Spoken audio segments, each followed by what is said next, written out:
மாணவர்களே, இயல் 3 இலக்கண பகுதியிலிருந்து தொகாநிலை தொடர். தொகாநிலை தொடர். தொகா என்றால் என்ன? தொகா என்றால் மறையாத. தொகா என்றால் தொகை என்றால் மறைதல், தொகா என்றால் மறையாமை. இரண்டு சொற்களுக்கிடையே எந்த ஒரு வேற்றுமை உருவோ வினையோ பண்போ வேறு எந்த ஒரு உருவுகளும் மறையாமல் நேரடியாக வருது. ஒரு தொடர் மொழியில் இரு சொற்கள் இருந்து அவற்றின் இடையில் சொல்லோ உருவோ இல்லாமல் அப்படியே பொருளை உணர்த்துவதே தொகாநிலை தொடர். புத்தகத்தில் கொடுத்து பாருங்க. காற்று காற்று வீசியது, அவ்வளவுதான். இதுல வந்து பாத்தீங்கன்னா காற்று எழுவாய், வீசியது பயனிலை, அவ்வளவுதான். எழுவாய் பயனிலை. இடையே வந்து பாத்தீங்கன்னா எந்த ஒரு உருவுகளும் வேற்றுமை வினை பண்பு எதுவுமே உள்ள மறையில அப்படியே நேரடியாக வருது. இதைத்தான் தொகாநிலை தொடர் என்று நாம் கூறுகிறோம். இரண்டாவது தொடரில் எழுவாயும் பயனிலையும் தொடர்ந்து குயில் கூவியது, குயில் கூவியது, குயில் எழுவாய் கூவியது பயனிலை முடிந்தது. உள்ள எந்த ஒருக்கும் மறையில. ஆகவே இதை போன்று வருவதுதான் தொகாநிலை தொடர். இந்த தொகாநிலை தொடர் மொத்தம் 9 வகைப்படும். தொகாநிலை தொடர் மொத்தம் எத்தனை வகைப்படும்? 9 வகைப்படும். அவை என்னென்ன? எழுவாய் தொடர், விழித்தொடர், வினை முற்று தொடர், பெயரெச்ச தொடர், வினையெச்ச தொடர், வேற்றுமை தொடர், இடைச்சொல் தொடர், உரிச்சொல் தொடர், அடுக்கு தொடர் என மொத்தம் 9 வகைப்படும். அவற்றை என்னென்ன பார்ப்போம். பாருங்க. எழுவாய் தொடர், விழித்தொடர், வினைமுற்று தொடர், பெயரெச்ச தொடர், வினையெச்ச தொடர், வேற்றுமை தொடர், இடைச்சொல் தொடர், உரிச்சொல் தொடர், அடுக்கு தொடர். இப்ப நாம் ஒவ்வொன்றாக பார்த்தோமா? எழுவாய் தொடர் என்றால் என்ன? எழுவாயுடன் பெயர், வினை, வினா ஆகிய பயனிலைகள் தொடர்வது எழுவாய் தொடர். எழுவாய் என்பது ஒன்றில் முருகன், முருகன் மாணவன், முருகன் மாணவன், முருகன் வந்தானா,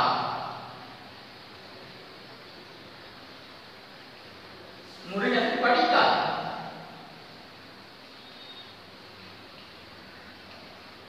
முருகன் வருவானா,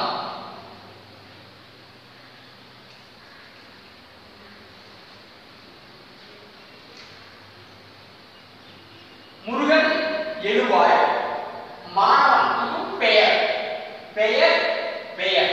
இந்த பெயர் இன்னொரு பெயரை கொண்டு பயனிலை பெயர் பயனிலை. இந்த பெயர் படித்தான் என்ற வினையை கொண்டு முடிவதால் இது வினை பயனிலை. முருகன் வருவானா வினா. இந்த எழுவாய் இந்த வருவானா பெயர் இங்கு வினையை கொண்டு முடிவது, வினாவை கொண்டு முடிவதனால் இது வினா பயனிலை. ஆக இந்த பயனிலை அதாவது எழுவாய் தொடர் மொத்தம் 3 வகைப்படும். ஒன்று பெயர் பயனிலை. எழுவாய் பெயரை கொண்டு முடிவதனால் பெயர் பயனிலை. எழுவாய் வினையை கொண்டு முடிவதனால் வினை பயனிலை. எழுவாய் வினாவை கொண்டு முடிவதனால் வினா பயனிலை. இவ்வாறு எழுவாய் தொடர் மொத்தம் 3. ஒன்று பெயர் பயனிலை, வினை பயனிலை, வினா பயனிலை. ஆக எழுவாய் தொடர் இவ்வாறு 3 வகையாக அமைந்திருக்கும். அடுத்தது விழித்தொடர். அடுத்தது விழித்தொடர். விழி என்றால் அழைத்தல். விழித்தல் என்றால் என்ன பொருள்? அழைத்தல், கூப்பிடுதல். விழி என்றால் அழைத்தல் பொருள் தருகிறது, கூப்பிடுதல் அப்படின்னு சொல்லி சொல்லுவோம். இப்போ முருகா எழுது என்ன சொல்றாங்க பாருங்க. விழியுடன் வினை தொடர்வது விழித்தொடர். விழியுடன் வினை தொடர்வது விழித்தொடர். விழியுடன் விழித்தல் முருகா. இதோடு வினை தொடர்வது. வினை என்றால் என்ன? ஒரு செயல். விழியுடன் ஒரு வினை தொடர்வது விழித்தொடர். முருகா எழுது. இது வினை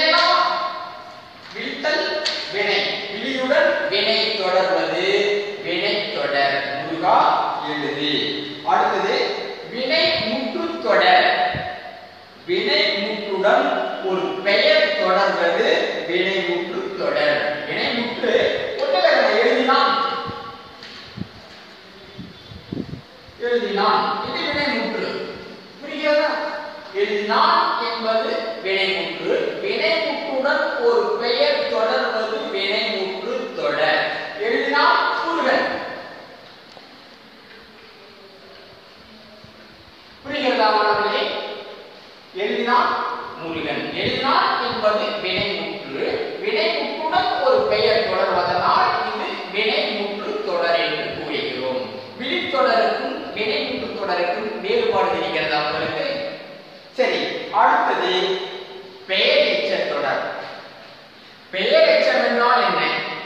ஒரு எச்ச வினை பெயரை கொண்டு முடிந்தால் அது பெயரெச்சம். ஒரு முற்று பெறாத வினைச்சொல் பெயரை கொண்டு முடிந்தால் அது பெயரெச்சம். ஒண்ணு இல்லைங்க, பாருங்க. எழுதினான் இது வினைமுற்று. எழுதிய இது எச்சம். இது எச்சம். எழுதிய அப்படின்னா இன்னொரு சொல்லை எதிர்பார்த்து காத்திருக்கிறது. எதிர்பார்த்து காத்திருக்கக்கூடிய சொல்லானது வினை சொல்லாக இருந்தால் இது வினை எச்சம். இது பெயர் சொல்லாக இருந்தால் இது பெயர் எச்சம். இப்ப இடத்துல எழுதிய அடுத்த பெயரை கொண்டு முடிவதால் முருகன். முருகன். இந்த எச்ச வினை பெயரை கொண்டு முடிவதால் இதுக்கு பெயர் பெயரெச்சம். ஆக உங்களுக்கு என்ன சொல்றாங்க? பெயரெச்ச தொடர்ல முற்று பெறாத வினை பெயர் சொல்லை தொடர்வது பெயரெச்ச தொடர் எனப்படும். எழுதிய முற்று பெறாத வினை. எழுதினான் என்பது முற்று பெற்றது. எழுதிய என்பது முற்று பெறாதது. இந்த முற்று பெறாத சொல் அடுத்த ஒரு பெயரை கொண்டு முடிகிறது. ஆகவே இது பெயரெச்ச தொடர். புரிகிறதா? முற்று பெறாத வினை. அதை எழுதினான் என்பது முற்று பெற்ற வினை. எழுதிய என்பது முற்று பெறாமல் எச்சமாக நிற்கிறது. இந்த எச்ச தொடரானது அடுத்த ஒரு பெயரை கொண்டு முடிகிறது. ஆகவே இந்த எச்ச பெயரெச்சமானது இன்னொரு பெயரை எதிர்பார்த்து காத்திருக்கிறது. இன்னொரு பெயரை கொண்டு முடிகிறது. ஆகவே இதுக்கு பெயர் பெயர் எச்ச தொடர். அடுத்தது வினையெச்ச தொடர். வினையெச்சம் என்றால் என்ன? முற்று பெறாத வினைச்சொல் இன்னொரு வினைச்சொல்லை கொண்டு முடிவது வினையெச்ச தொடர். ஒரு எச்ச வினை வினையை கொண்டு முடிந்தால் வினையெச்சம். ஒரு எச்ச வினை பெயரை கொண்டு முடிந்தால் பெயரெச்சம். இப்ப நம்ம பார்த்தோம் இந்த எச்ச வினையானது பெயரை கொண்டு முடிந்ததுனால அது பெயரெச்சம். இனி அடுத்து இது எழுதி இது எச்சதான். இதுவும் எச்சதான். எழுதினான் இது வந்து வினைமுற்று. இந்த நான் இந்த ரெண்டை எழுதுனாக்க எழுதி இது எச்சம். இந்த எச்சமானது அடுத்தது ஒரு வினையை கொண்டு முடிய வேண்டும். எழுதி சென்றான். எழுதி சென்றான் அல்லது எழுதி முடித்தான். எழுதி முடித்தான். இவ்வாறு இந்த எச்சம் வினையை கொண்டு முடிகிறது. ஒரு வினையெச்சம் இன்னொரு வினைச்சொல்லை கொண்டு தொடர்வதற்கு பெயர் வினை எச்ச தொடர். புத்தகத்துல பாருங்க, முற்று பெறாத வினை வினை சொல்லை தொடர்வது. இதுதான் முற்று பெறாத வினை. எழுதி இது முற்று பெறாத வினைதான். இது பெயரை கொண்டு முடிகிறது. இது வந்து வினையை கொண்டு முடிகிறது. முடித்தான், சென்றான். இவ்வாறு ஒரு முற்று பெறாத வினை வினை சொல்லை தொடர்வது வினை எச்ச தொடர் ஆகும். அடுத்தது என்ன உங்களுக்கு? வேற்றுமை தொடர். அடுத்தது வேற்றுமை தொடர். வேற்றுமை உறுப்புகள் மறையாமல் வெளிப்படையாக வருவதற்கு பெயர் வேற்றுமை தொடர். வேற்றுமை உறுப்புகள் மறையாமல் வெளிப்படையாக வருவது. நாம் முதல்ல பார்த்த தொகைநிலை தொடர் வேற்றுமை வேற்றுமை உறுப்புகள் அது மறைந்து வந்தது. தொகைநிலை தொடரில் வேற்றுமை உறுப்புகள் மறையாமல் வெளிப்படையாக வந்தது. பாருங்க, பாடத்தை படித்தேன்.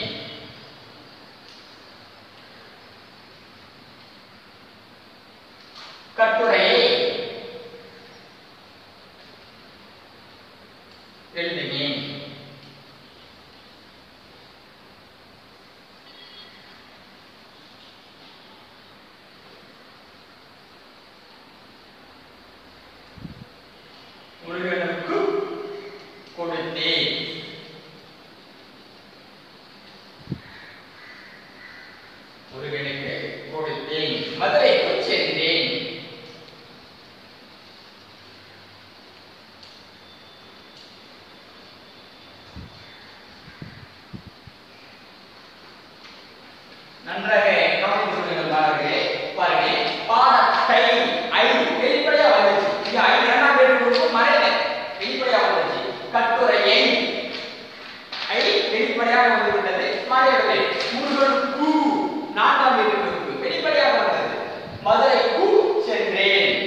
இடைச்சொல்லுடன் பெயரோ வினையோ தொடர்வது இடைச்சொல் தொடர் எனப்படும். ஒரு இடைச்சொல்லுடன் பெயரோ வினையோ தொடர்வது இடைச்சொல் தொடர் எனப்படும். எடுத்துக்காட்டாக மற்றொன்று இதுல மற்று என்பது இடைச்சொல், ஒன்று என்ற ஒரு சொல்லோடு தொடர்கிறது. இவ்வாறு இடைச்சொல்லுடன் பெயரோ வினையோ தொடர்வது இடைச்சொல் தொடர் என்று கூறுகிறோம். மற்று கூடல் ஒன்று மற்று என்னும் இடைச்சொல்லை அடுத்து ஒன்று என்னும் சொல் நின்று பொருள் பெறுவதனால் இதை இடைச்சொல் தொடர் என்று அழைக்கிறோம். அடுத்ததாக உரிச்சொல் தொடர்.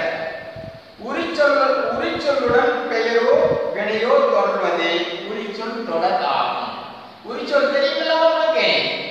சால, தவ, நனி, உரி, கடி எல்லாம் படிச்சிருக்கீங்களே, நீங்க தீர்வுக்குள்ளே படிச்சிருப்பீங்க. இப்படி உரிச்சொல்லுடன் பெயரோ வினையோ தொடர்வது உரிச்சொல் தொடர் எனப்படும். சால சிறந்தது.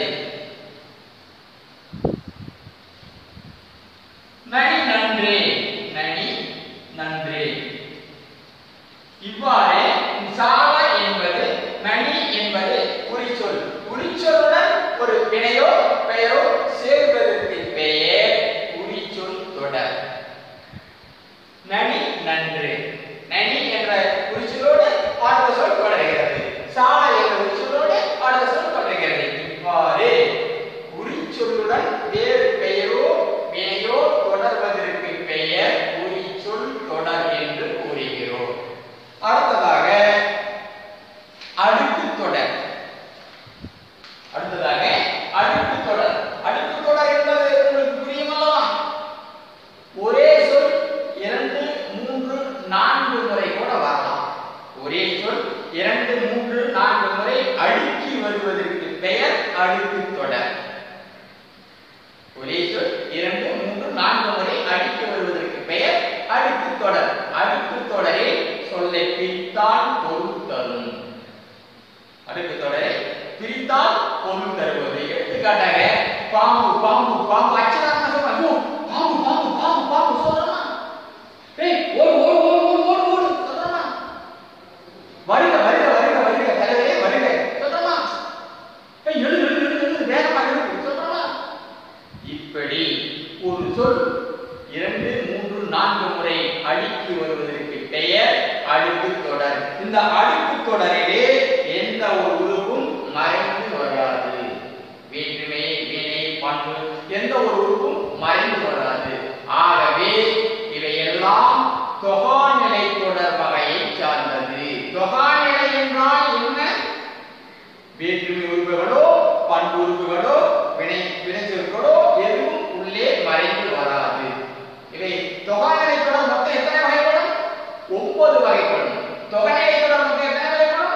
6 வகைப்படும். தொகைநிலை தொடர் மொத்தம் முதலே பார்த்துட்டோம். இந்த 9 வகையான தொகாநிலை தொடர்கள் என்னென்ன?